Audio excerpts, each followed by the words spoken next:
Okay, Carla, we're all set and over to you, please. Okay, thanks so much, Russ. Good afternoon and hello and welcome to the FGDLA's Government Learning and Technology Symposium Series. I'm Carla Lane, FGDLA's Vice President for the Higher Education Sector and the moderator for today's webinar. FGDLA is a nonprofit professional association formed to promote the development and the application of distance learning in the federal government. We actively foster collaboration and understanding among those involved in leveraging technology and instructional media in support of the education and training needs of the federal government. Our membership is derived primarily from individuals employed by the agencies within the federal government. We invite you to join with us. Our web address is fgdla.us. For upcoming events, John, you want to change the slide to thank you? We've got on February 8th, we've got Dawn Mahoney from Learning in the White Space. She'll be presenting information about job aids and performance support.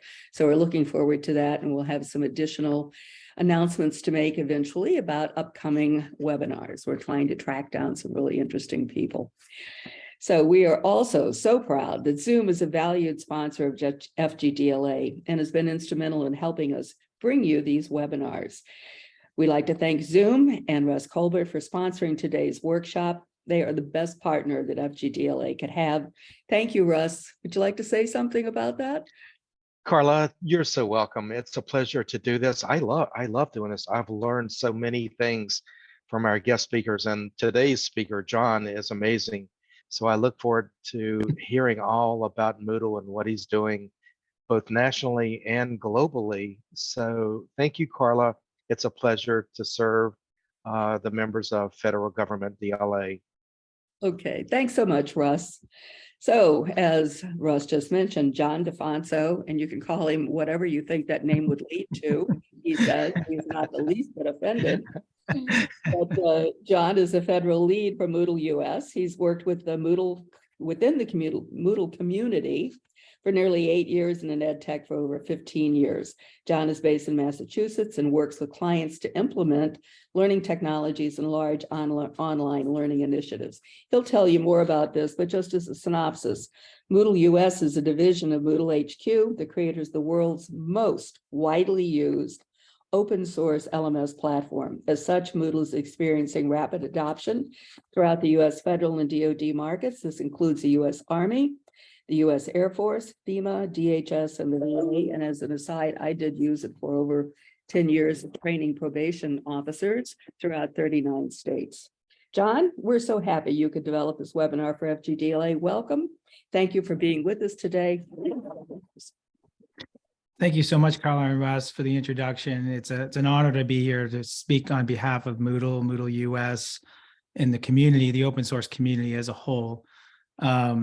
In most cases, when I start sort of these kinds of presentations off, I sort of have an idea of who I'm speaking to. So I can't see the attendees, and I'm just going to make a couple assumptions that you're maybe some of the folks that are attending are either here because you may have used Moodle, maybe using Moodle today, but without Moodle US or involvement. You may have used Moodle in a past life, as you kind of pointed out, Carla.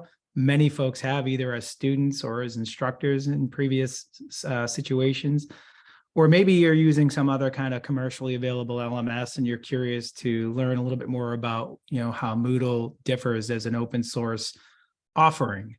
So, well, John, yeah. may I suggest to you that if you look in the participants area on your screen, and your in-meeting controls at the bottom, you can see the attendees, and any of the attendees can ask you questions through Q&A or through the chat feature. So you do have a good way to communicate with everyone on the webinar today.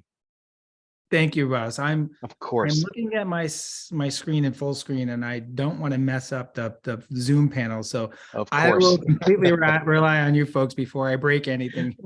And just, kind of talk to, an open audience here in hopes that, if questions do come up, please, by all means, this is really about about you as much as it is about me and Moodle.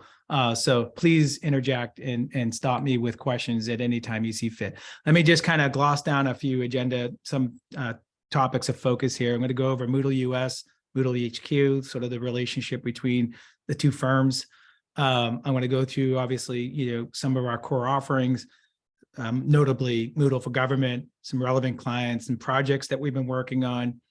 Some of our key technology partners, Moodle really plays when we're working with DoD or federal agencies. We tend to work as part of a TLA, a total learning architecture. And that means that we work with other complementary offerings out there in the way of like synchronous and analytics and LRSs. And so we'll talk a little bit about that.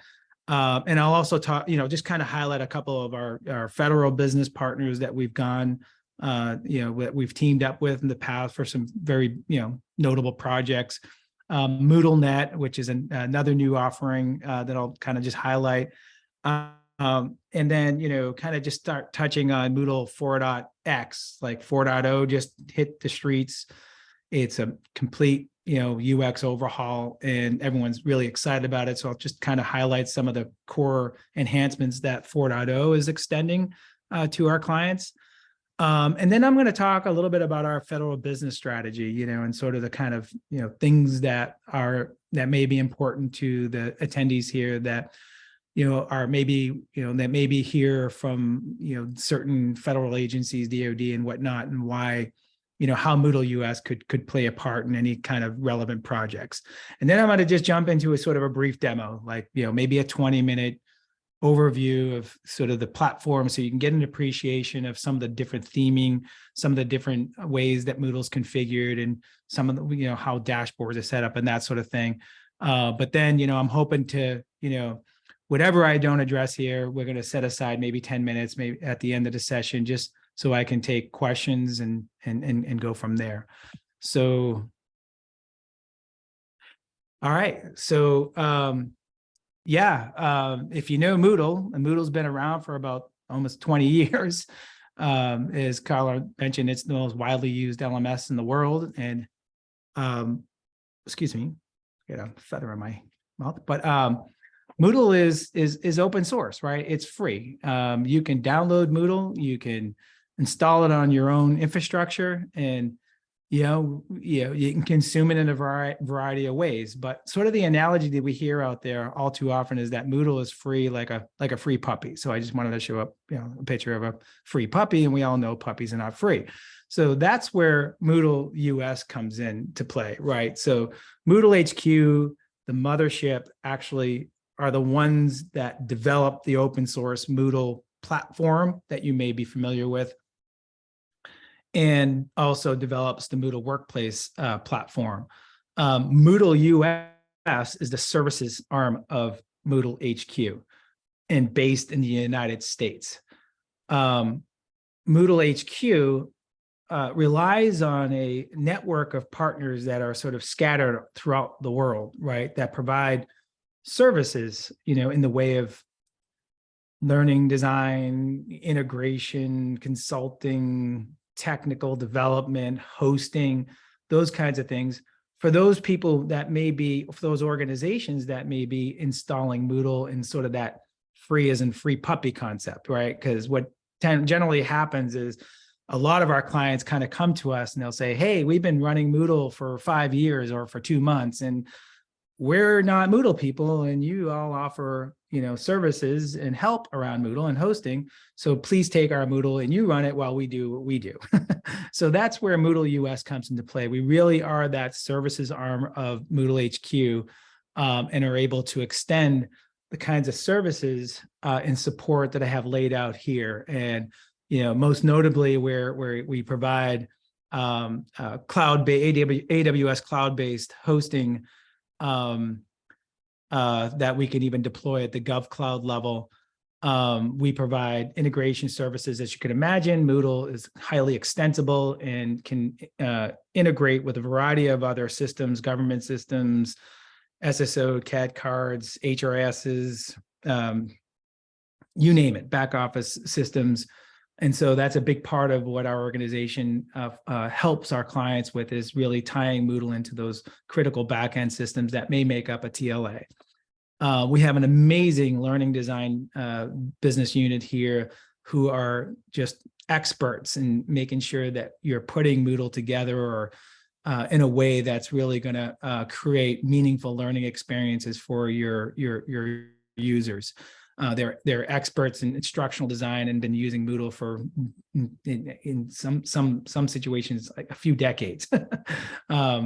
But that is a very important part of our business, because a lot of our clients kind of lean on them to help them get Moodle into a place that, you know, I always use another analogy I use a lot is that Moodle is like a box of Legos. There's a lot of different ways you can put it together, and there's a lot of ways that you can stitch your content together. And there's a lot, as you all know today, there's authoring tools galore out there, and anything can be brought into Moodle. So we kind of help. Our learning design unit is like kind of like the instruction manual for how putting your Moodle courses together and that sort of thing. Another pillar of our organization is support, right? You know, Moodle, open source Moodle is, you know, you can install it and download it, but a lot of people need to go to an entity for that support that you would get from any LMS company. So that's a big part of what we do here in the form of tickets and call us up. They want to schedule upgrades, install different plugins and that sort of thing. Development is another key part. Where we work on very large DoD implementations, where our development teams are working a lockstep with government agencies to ensure that Moodle, any sort of custom development or custom development plugins that are required, our team gets involved with and helps build out as a way to adhere to sort of the business use cases that come out of the federal space. Implementation is what you would probably imagine to be. We just kind of help new clients that come aboard with us, get them from point A to point B. And then, reporting and analytics is another core part of what we help our clients with, so that they're getting the most out of the system when it comes to the analytics. Here's just sort of an overview of our core offerings. We provide, I'm just going to move the Zoom panel thing out of the way. AWS GovCloud hosting. We have some certified integration partners. We have Moodle apps. We have Workplace for Government. We have a Moodle Academy, MoodleNet, development and integration and learning design. Just this sort of like somewhat of a redundant slide to the previous one. Just a kind of quick view of some of the clients that we work with. We're in conversations with many others.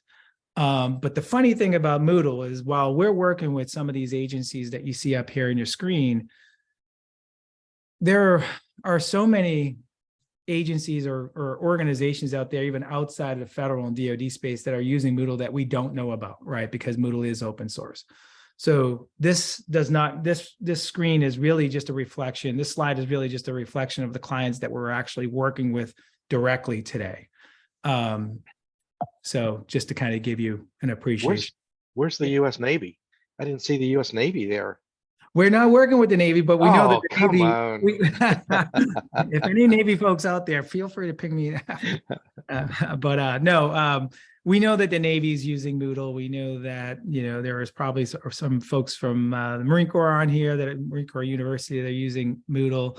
There are just so many agencies that are out there using it. And that's really the purpose of, part of the selfish reasons why we're here also, is just to bring awareness to the fact that we do exist. I don't think all too often a lot of agencies really realize that there is a service division of Moodle that can help, with Moodle implementations and with all facets of your deployment. And so that's really what I'm hoping to establish here too, is just to bring awareness of the kind of organization that we are and the help that we can provide around these implementations, because it kind of goes back to that free puppy thing, right? Moodle, you can go and download Moodle for free, but then you realize you got to care for it, take care of it. There's different ways of putting it together. And a lot of times people just need a little help, sometimes a lot of help. So Moodle for Government is kind of a new thing, right? Like it's as I mentioned, Moodle comes in two flavors. There's the core Moodle that many of you are probably either aware of or probably using today. But there's another flavor of Moodle called Moodle Workplace, which we're starting to brand Moodle for Government, which includes features that are not available in core Moodle and features that in Workplace being available only through Moodle US. The only way you can get Moodle Workplace is through Moodle US, unless, of course, you go to a partner in a different country, which I know a lot of federal agencies probably wouldn't want to do. Workplace, isn't really a separately developed platform. It is just it takes, core Moodle and it extends different functionality through the way of specifically developed plugins by Moodle HQ that sit on top of it. And I'm going to go through that today in a lot of detail. So we currently offer Workplace in a couple different ways, right? So for those federal agencies that can leverage our GovCloud or our hosting infrastructure, we have that to offer. But we can also, like, for entities like the Air Force or the Army, they can't leverage our cloud infrastructure. So we offer a special license arrangement where we ship the code to them so that they can install on their own, government cloud infrastructure. It's worth noting that we are in the very initial phases of assessment and pursuing our FedRAMP. Which, as anyone that's in attendance today can appreciate, can take anywhere from 12 to 18 months and requires a significant amount of funding. So we're serious about this space. We're seeing just such a rapid rise in use across this space. So we're looking to do whatever we can to provide the resources in the way of hosting and technical resources so that we can better serve this space. And I think, let me move the dock away. I think one of the things that we hear most about when working with, clients in this space is that it really gives them the opportunity to create a relationship with the organization that actually develops the software. That's what we hear all the time. And that sort of, I guess, is really resonating, and it means quite a bit to those kinds of organizations that just don't want to feel alone, right? Because we see so many different version, like customizations of Moodle, and so some of those customizations are worth kind of bouncing off of the very company that develops the software, especially because we can provide glimpses into roadmap and maybe help you sort of not paint yourself into a corner with Moodle that can be very costly and can be very time consuming. Bear with me, I'll go back here. So Moodle for government really is Moodle Workplace, and our goal here is to, with the platform, is to extend, what I have written here, a single platform, operational learning environment that really focuses on what we hear all the time from federal agencies, things like upskilling, readiness, competencies, career development, OTJT, career field education. These are some of the common use cases that Workplace is addressing. And so with core Moodle, you can certainly accomplish a lot of what I have listed out here, but with Workplace, it extends. I'm going to get into actually the Workplace functions that help with some of the previous use cases that I listed out.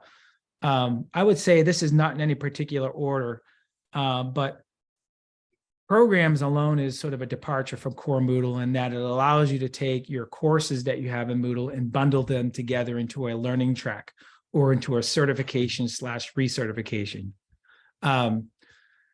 What I mean by that is, you could have a program that has 2 courses, or you could have a program that has 20 courses.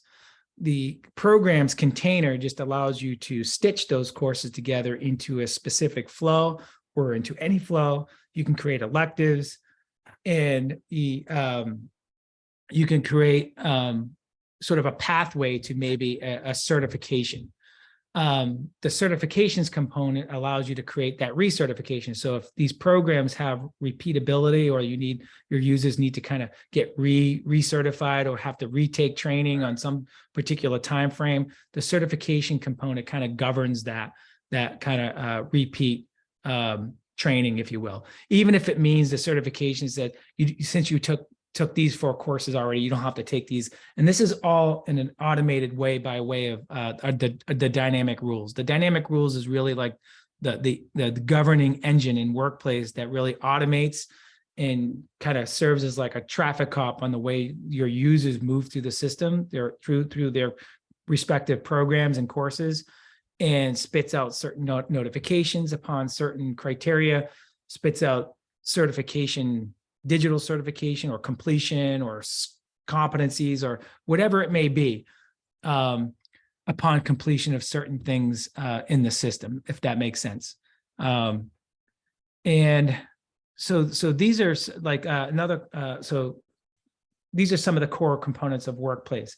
Another key feature is the organizational structure. And I'm going to show you like visuals of this when we get into the demo, but the organizational structure basically just allows you to say, maybe you have a division or a department or an entity, and you want to model out sort of the hierarchy of those roles, those responsibilities, those job assignments, or the relationship between supervisors and learners and trainers, or whatever it is in your organization that you want to set up. And by doing that, you can establish more automation in the system by modeling out that organizational structure. I would say one of the most compelling parts of Workplace that is driving a lot of clients to come over to this platform is the multi-tenancy, right? The multi-tenancy in Workplace almost causes you, regardless of the LMS, if you would utilize the multi-tenancy, it essentially allows you to slice your Moodle environment up into multiple LMSs, right? So in Workplace's case, in the case of Workplace, you can create, a tenant for, I'm going to use silly analogies, but you can set up a tenant for McDonald's, one for Burger King, one for Nike, one for Pepsi, one for whatever, right? And each one of those tenants are an individual Moodle site that can have its own branding, its own users, its own curriculum, courses, programs, and those people and its own organizational structure, their own dashboards, even their own single sign-on, and anyone that's in one tenant is not going to see anyone that's in another tenant, if that makes sense, right? So these are completely isolated environments, and what it does is it almost causes you to step back and look at your enterprise as a whole and think about, like, what is a tenant to us? What is, how do we want to separate online learning initiatives at our organization? And that's what we're seeing a lot, especially in big DoD, where online learning happens everywhere. And they're taking multi-tenancy and leveraging that functionality to kind of really break out the LMS in multiple parts, if you will, or multiple sites or zones or whatever you want to call it. They are specifically separately designed instances of Moodle without having to launch another Moodle site. So I'm just going to pause there really quickly, because generally multi-tenancy kind of causes questions when I bring that topic up. And I'll just check with you, Kyle and Russ, if there are any questions or comments in the chat. I do have a question. So one of the reasons for doing multiple tenancy would be cost savings, because you're able to use the support group to support all of the tenants and not a separate unit for each.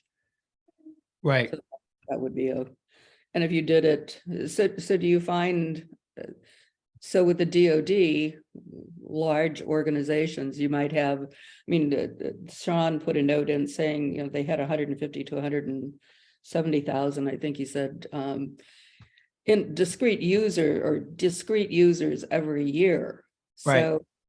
So it's obviously scalable, right, to an extraordinary extent. Do you see any other questions in there? I don't see any other questions, Carla, but I like the fact that you can divide up your capabilities, John. It's very similar to us in the collaboration, the technology world, where you have a primary account and then you have sub accounts, and each sub account in Zoom, for example, like you, everything is separate. They can have their own SSO, they can have their own branding, they can have their own users, they can have their own security controls, and it's just kind of the way that we've progressed with our use of technology. This was a total game changer too, as it relates to the pandemic, right? When everything sort of moved online. An example would be a lot of our colleges and universities were coming to us, and they were, when you think of a college or a university as it relates to an LMS, you think of the traditional sort of faculty to student relationship, right? But colleges and universities run very much like any other organization. They run HR, they have diversity, inclusion programs, they have athletics, they have, professional development, they have continuing education, and workplace kind of is like a game changer, right? Because now they don't need to launch multiple LMSs to run a lot of these completely separate types of online learning initiatives. They can, within a couple clicks, create a tenant, manage their, even create an administrator role within that tenant, and that will be completely separate from any other kind of initiative that you're running, again, without having to launch another LMS or even buy an LMS. We occasionally come across, institutions that have multiple LMSs at their agencies, right? Because they're using it for different purposes. Other times it becomes like a cost situation where, we get schools that are running, something like, Blackboard or something like that at their main, for their traditional use, but they come to us because they're running a research project, or they want to run a continuing education project, and they don't want to utilize, very expensive, Blackboard licenses for that. So they come to us. Moodle's, open source and more flexibility, freedom, and not those contractual nightmares that can kind of spin out of the commercial sector. But yeah, I'm glad that we were able to pause there for a minute to talk a little bit about that very important topic, because definitely. Yeah. Definitely. A little bit of humor, John, if I could. I think you said at the beginning, Moodle's been around for about 20 years. Is that correct? Yeah. One of our attendees has said this is the first time that they have heard of Moodle. And so, we talked in the very beginning, you and Carla and I, this is a way to expand the knowledge of Moodle. And I have a question, and it's this: did you copy your name from like a soup company, like Noodle, or did you copy Google? No. Noodle This or was Google? Moodle is way before Google, and that kind of dates us. I'm not sure if that's but Moodle stands for, I should know this, but it stands for modular, object-oriented. Like, it really is designed for moodling around. Martin Duguiamas, the founder of Moodle, came up with that name because he was kind of doodling around, and he kind of just made it Moodle, because it really was sort of a way for you to take, a learning platform like this and bring in different kind of experiences and customize it and configure it. So hence the name Moodle just kind of was, I think, really kind of originated. And I hope none of my counterparts at Moodle HQ, rate me for my being in Moodle for so long, not accurately describing the origin of the name. But yeah, that's really what it's about. I mean, this is way before the Google or or even before the iPhone days. So yeah. Excellent. Thank you. The oddball names at that time, Google and Bing, and Yeah. so many strange things. Moodle seemed to fit right in. There you go. Right. And so Moodle still, maintains a household name. I mean, it's just used so extensively all around the world. And for so many amazing causes, you just would be amazed at just how many projects we get into, and just some of the things that we, that are posted up on Moodle.org, just all across the world. I mean, it really, with it being open source, brings a lot of cost effectiveness to those organizations that are in countries that don't have the kind of budgets and ability to maybe get more commercially available products. And so moving on, another key aspect of using online learning platforms like Moodle these days is, carrying that experience to other devices, right? So Moodle is fully responsive. It has native apps. We provide services that allow you to customize those apps so they really feel like, they're your organization. They're branded to your particular organization.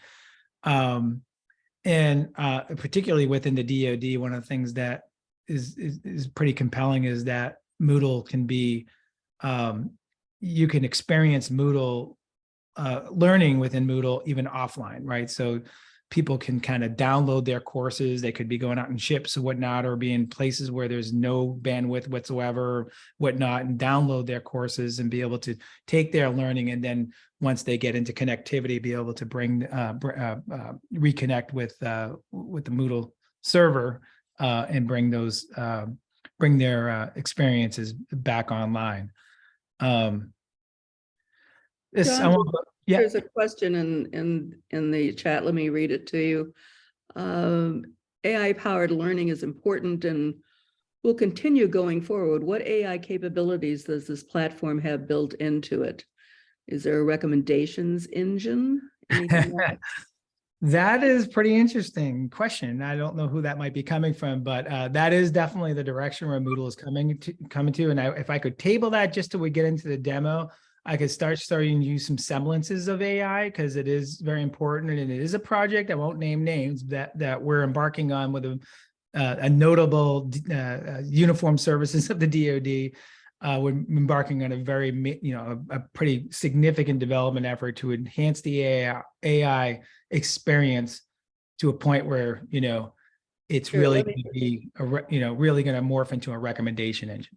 Let me just do a time check for you. It's 1:32. Yep. It's 2:32 Eastern. Yeah. I'm going to just get up really quickly and move the shade because it's blurring me out. Okay. If that works, okay. Still not working. We've all had this light problem, haven't we, Carla? Yeah. That should be better. It was just more or less, it was more or less just moving the shade to the right. So the sun decided to join us today. So integration is another big thing, right? Like that, I think kind of sets Moodle aside, to be honest with you. Moodle is incredibly extensible, right? Powerful APIs, the ability to extend it to any kind of system you can possibly imagine. We hope that one day, that day is probably going to come soon, is that, the world is moving into this VR and, taking learning experiences that, soldiers might be having in sort of a VR kind of environment, and porting those experiences or evidence of learning into Moodle.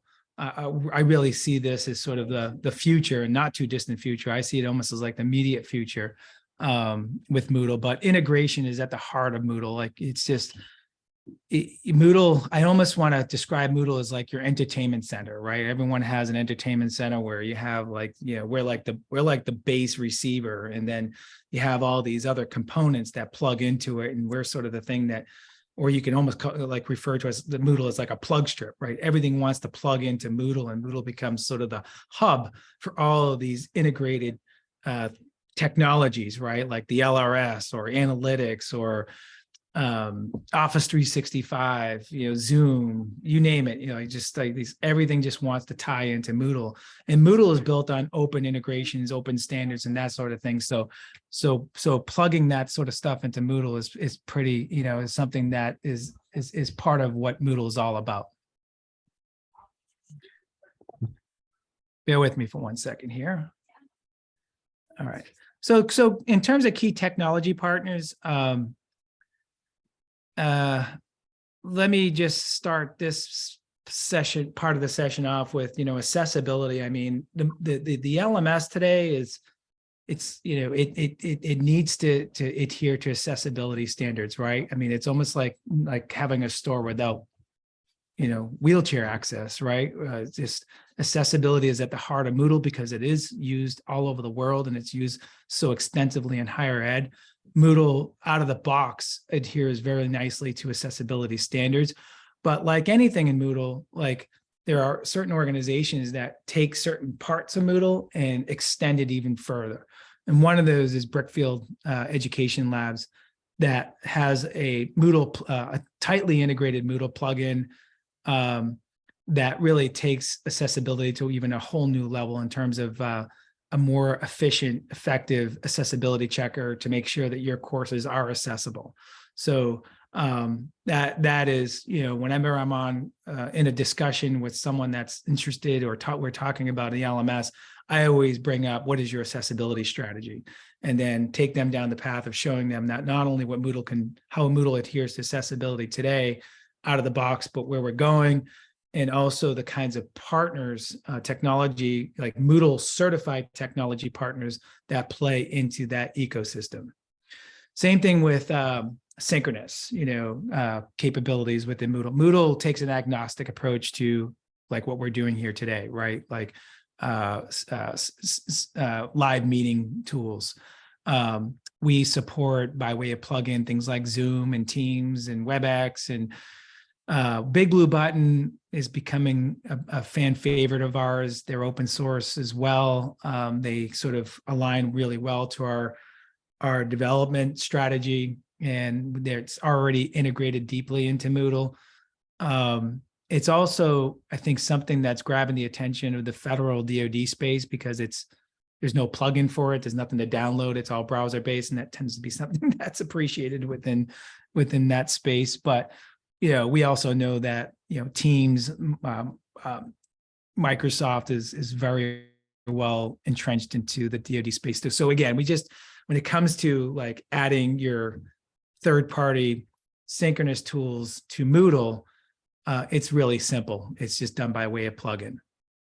And this kind of goes back to the TLA, right? Like when we're getting involved with DoD projects, these are the kinds of things that we're talking about as part of a total learning architecture. Things like Learning Locker or LRS. There are a variety of different LRS options out there. This tends to be the one we see the most. Our fan favorite is IntelliBoard. They do LRS, but they have a Moodle analytic plugin that just takes analytics in Moodle to a whole new stratosphere.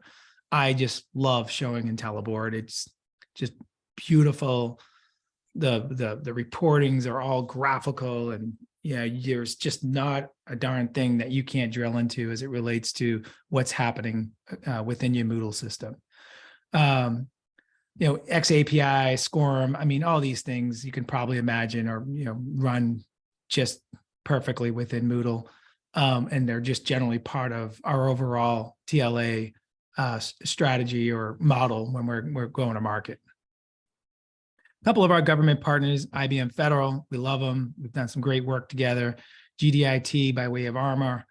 We've done some great projects with them as well. Terrestris, Intervise. Some of these organizations, I'll be honest, they've been instrumental to our success in the space because Moodle, we are not wired for the federal government in terms of go-to-market and business strategy and that sort of stuff. So these kinds of organizations have kind of come in and helped us maneuver through the all too complex process of working with the federal government by way of vehicles and primes and teams and contracts and all that fun stuff. So we are so grateful for the partners that we've worked with that have helped us become successful in this space.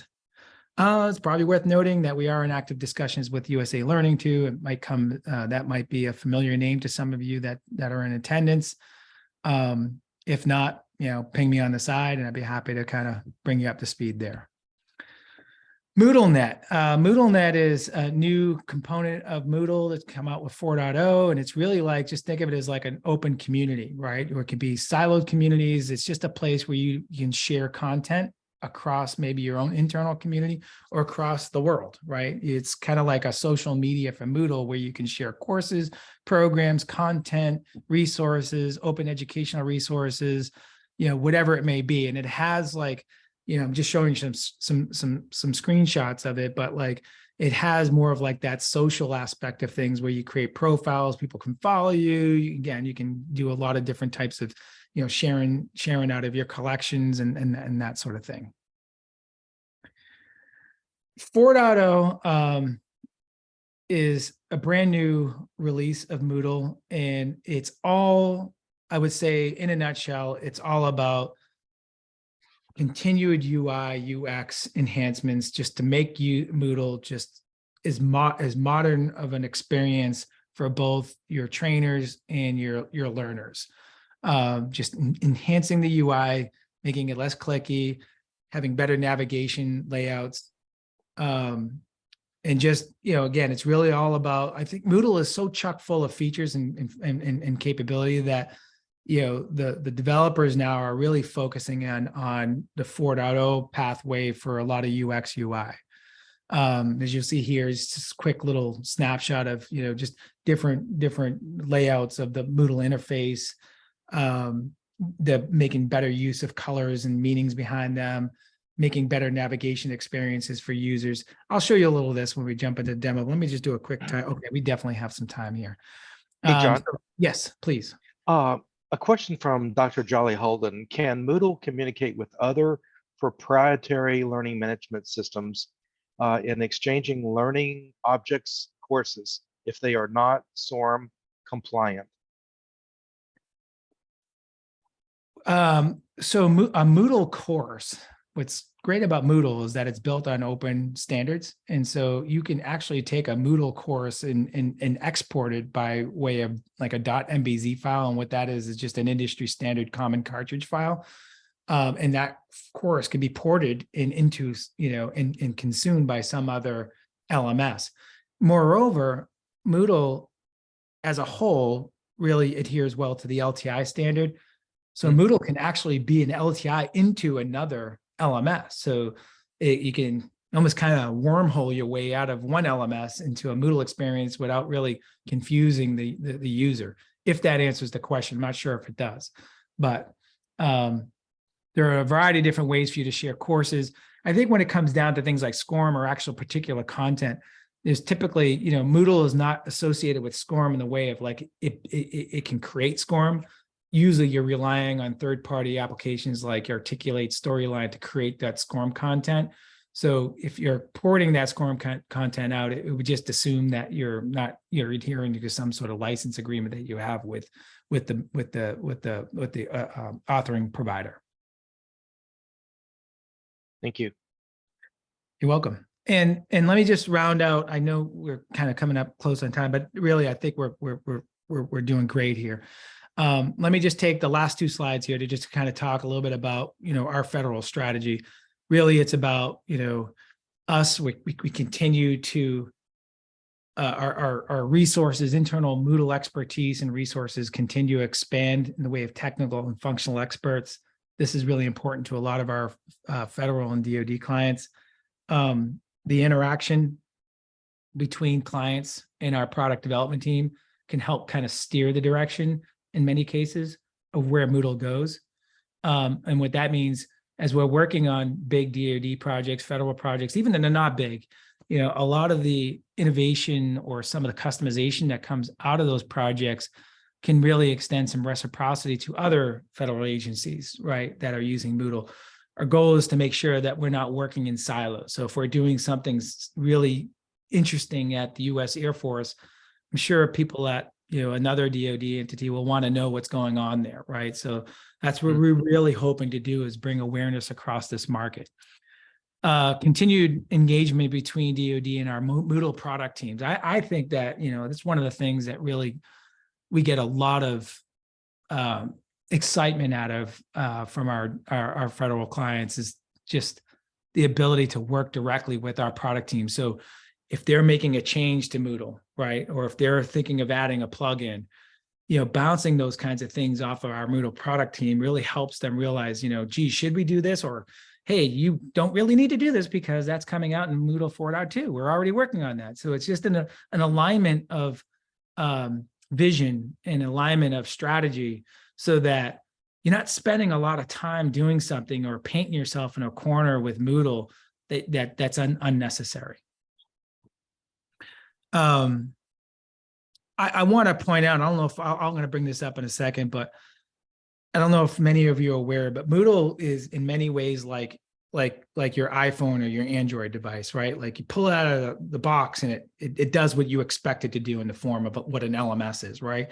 But Moodle has this whole ecosystem, and we call it like the App Store for Moodle, right? It has over 2,000 plugins that people contribute to, that contribute to develop plugins to as part of the library that you can use, right? So you can pull these plugins into your Moodle environment, and that'll change your different types of experiences, much in the way like you download an app from the App Store, and it changes your experience with your smartphone, right? Moodle is really built on that same kind of concept. We have some clients of ours that develop plugins that don't contribute, that keep it on their own, but build it and then they do contribute. So that's kind of a neat thing about Moodle that separates itself from a lot of the commercially available options out there, is that Moodle, can be participatory, right? Like you can participate in the community. It's more than just a product. There's an entire community behind it, a worldwide community. And so you can participate in that community by, contributing plugins, joining community discussion boards, getting involved with development, or you can just be a consumer, right? You don't have to be a contributor. You could be a pure consumer and consume all of the fun stuff that gets submitted to the community and whatnot. So the idea here is that Moodle, ultimately through our work in the DoD and through some of the development that we do through these big development projects, I think is going to ultimately form a MOTS version of Moodle, which is really like a modified off-the-shelf version of Moodle for the federal market. Does that include like the security, which is always such a high priority for anything in the federal government? In terms of when you say security, like, well, for example, when Zoom first started working, it didn't have a secure area to it. They worked, and now it has one. So that sort of thing. That's exactly where this comes to play. Like it could be that like some kind of maybe the Moodle Zoom plugin that's in the plugins directory, Moodle plugins directory, has some kind of bug in it or needs to be enhanced because of some security thing. It could be somebody from our development team that writes that enhancement and that either contributes it back or enhances it specifically for a government agency that then could share that across other agencies. So hopefully that answers your question. So many times the training that goes on needs to be secure. So that's what I'm getting at. Is that what you're saying? Pretty much, yeah. Yeah. Okay. Thank you. You're welcome. All right, let me jump out of here because I know we have about 5 more minutes before we get into questions. Well, if you all have any questions, go ahead and put them in the chat, and that way it'll help us manage the time. I'm just going to jump into a Moodle workplace environment, just maybe for those people that are in attendance that haven't seen Moodle in 10 years. It is quite different, and there is what I hope is kind of reflecting a much more modern experience here. It looks, we're kind of moving in the direction of, where the LMS, a lot of organizations out there want more of like that Netflix kind of experience where things are being recommended, serving things up, being able to browse featured content, being able to go in and, filter based on certain criteria, right? So this is a real client right here.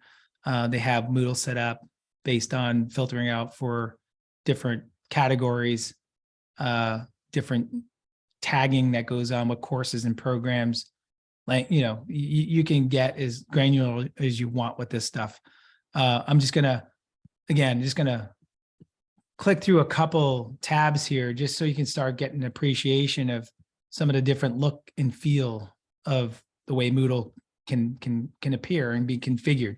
Just so you don't know, I mean, I just think it's really important to point out that Moodle isn't an LMS in a box. You know, there's a lot of different ways thematically that you can put it together. And so just showing you a couple sandboxes here, just to, again, give you a bit of an appreciation for the look and feel that can be established. There's another sandbox. Log into this one. Then I'll show you a few dashboards.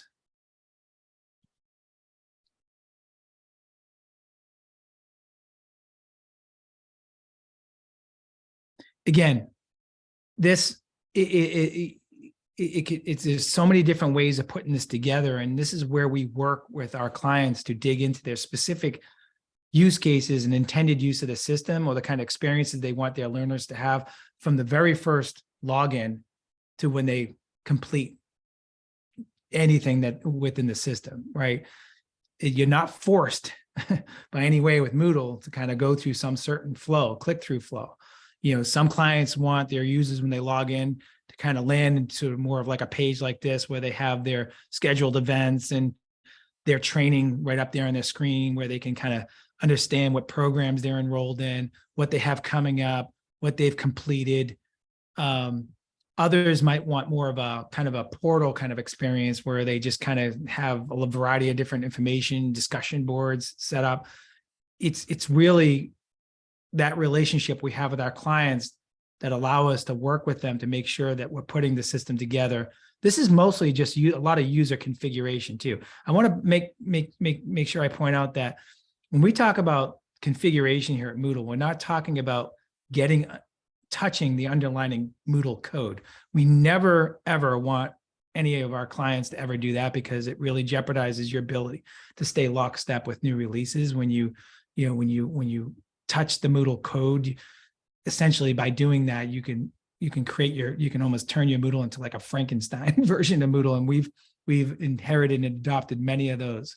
When we talk about configuration, we're talking about user configuration, by way of, a combination of different plugins, kind of changing different things with the dashboards, the portals, and that sort of thing.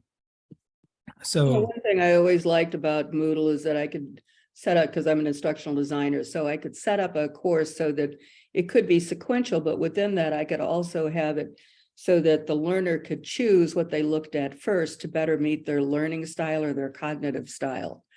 And I think that that's really, a major point for Moodle.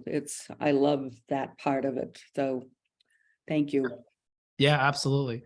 And now I'm in a course so for anyone in attendance that has instructional design background or responsibilities, I always use the analogy, like when you get into a Moodle course, it's like being Bob Ross from Channel 2, walking up to that blank canvas. Moodle won't build a course for you, but it's going to give you all of the brushes and paints and colors and authoring tools that you can possibly imagine to create whatever kind of learning experience you want to have, both synchronous learning experiences as well as self-paced asynchronous learning experience.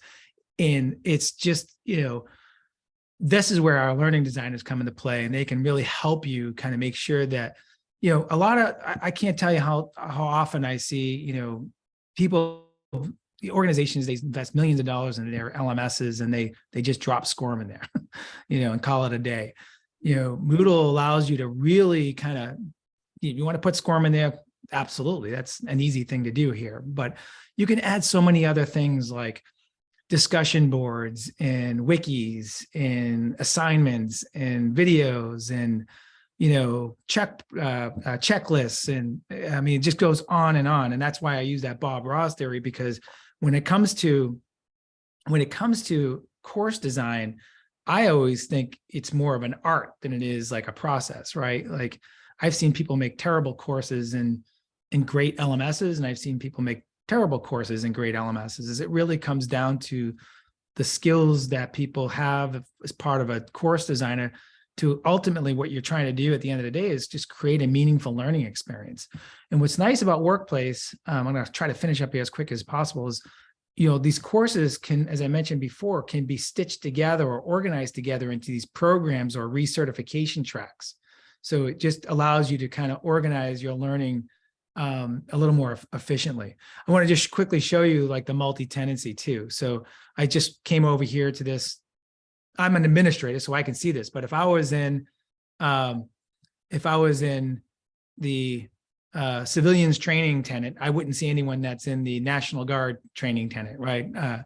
These are kind of just silly. This is not a production environment by any stretch of imagination, but I'm just trying to show you, like, how as a site admin, I can see across all of my tenants. But if I was an admin in, Netcom or, the contractor's tenant, that contractor's tenant could have its own look and feel, branding, single sign-on, curriculum, might have its own admin, its own users, and no one's going to see anyone from one tenant to the next. So that was my, I guess, quickest demo I've ever done in my life, but I think it kind of relates to this sort of the material that I shared during the presentation. Questions? I just wanted to leave a little room for questions before we wrap up. There was a remark about ADL, and I was wondering, at one point you had XAPI up there. So SCORM and XAPI are compatible with Moodle at this point? Yes. Yeah. Remarks that ADL had been using Moodle for a long time. Yeah. So, saw that all too well at the IFEST conference this past August. Yeah. FGDLA was the sponsor of that. So we were happy to be a part of it, and we're going to be a part of it this coming year as well. I'm already on the program committee. So we're looking forward to being a part of it as well again this year, and to maybe even having an opportunity to have even a bigger presence, doing more breakout sessions. that'd be great. So, all right. There's a question, Carla, and the Q&A. Okay, let me go there and look. From Angela. Okay, can you show us some of the analytics and dashboard sections? I'm assuming Moodle allows us to demonstrate students are meeting course and program level outcomes by mapping outcomes to rubrics. And that's from Angela and Lindsay. Thanks, Angela. Angela, I could show you that. So are you talking about like mapping like courses to specific rubrics or to actual competencies, or both? She mentions rubrics. So Moodle has a rubrics capability in the system, so it's not too difficult to kind of create your own custom rubrics. It also has a competency capability for if you want to move down that whole competency-based education, where you can define and graph out sort of your taxonomies there and align your courses to those specific competencies. And then you're going to get, a variety of different reports. I don't have any of that kind of reporting data in here because it doesn't have any competencies or rubrics, nor would I have the time to set up those rubrics. I can just assure you that it's there. And if you'd like to ping me on the side and set up a separate session, I'd be happy to get into sort of that part of the system. It's actually an area that some of our DoD clients are getting into, is now that phase 1 is done, they're starting to get into more of these skills and competencies, so that when users kind of complete certain things, there's more of an evidence-based learning aspect of what they're doing in the system. Moodle does that really well. Moodle has reports and analytics that will kind of give you an overview of all that completion and those and that kind of completion reporting. And we have a plugin that can take that reporting to even a whole nother stratosphere. So sorry if I'm kind of dodging that. That's a big topic that I could use up a whole nother hour. For, at least. Just know it's there. John. Yeah, yes. John, we have an audio question from Jolly Holden. Hi, Jolly. I think you might have to provide audio. His microphone is turned on and it's active. Jolly, we've turned your microphone on. You can't hear it. John, do you want to say what your email address is so that people can contact you? Absolutely.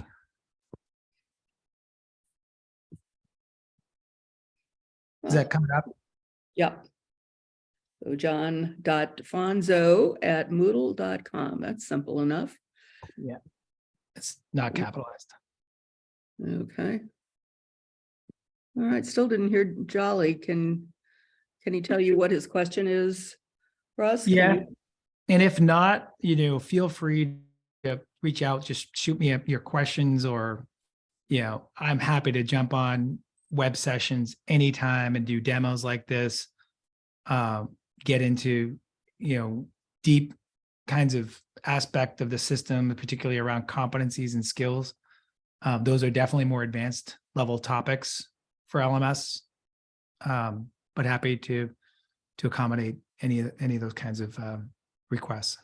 Okay, and we can always do, a deeper dive. We could do, workshops in the future with Moodle and John. So that would be a really interesting thing. And it's actually something that John and I have already discussed. So we're looking forward to that. So, all right, well, let me just thank you, John, for being with us today and putting the webinar together. Excellent information. And certainly Moodle is a fantastic product. I've always enjoyed using it. So I always recommend it to people. We also want to thank Russ Colbert and Zoom Welcome, Carla. for all the work that they do for us all the time and being our very, very special sponsor. Thank you again, Russ. And Welcome, that Carla. concludes our webinar for today. Thank you all for joining us. And make sure you go to fgdla.us if you want to see any of the other webinars. All of our recordings are there that you can look at. We have a number of them that we've done on accessibility, and we mentioned that, so you may want to go look at those. So thank you very much and good afternoon. Thank you, Carla. Thank you, Russ. Thank you, everyone. Thank Bye-bye now. you.